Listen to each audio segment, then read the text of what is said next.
One day years ago, I was sitting around the house and I like to read different things, so I decided that I'd take on the challenge of reading the Bible from beginning to end for no particular reason other than I just wanted to say I did it. And I got into the book of Leviticus, which of course is kind of interesting to lawyers because that's where all the laws are, right?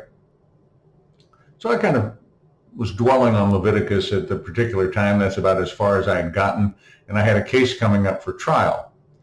And the case was a situation where a man was accused of stealing a generator from a work site. It was a small generator. I think it was worth maybe about $1,000.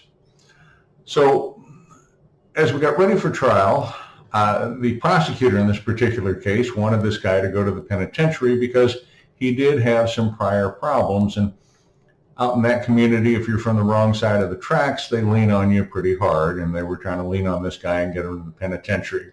Interestingly enough, he had moved to California, so the sheriff of the county and one of his deputies drove out to California to pick him up on a warrant. And on the way back, they stopped and had McDonald's and even had some beers on the way. He wasn't a threat or anything. He was a good old boy. So it came time for trial.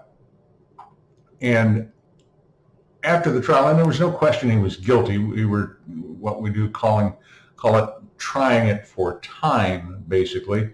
The prosecutor had offered some ridiculous sentence in jail and the penitentiary, and we thought we could do better with the jury.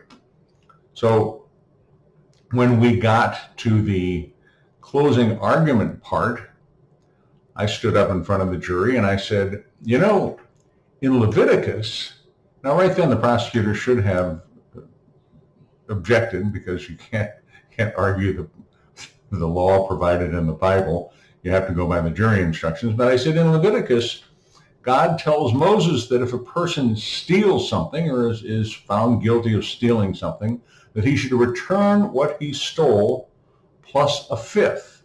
He didn't mean a fifth of whiskey. He meant just a fifth of what he stole.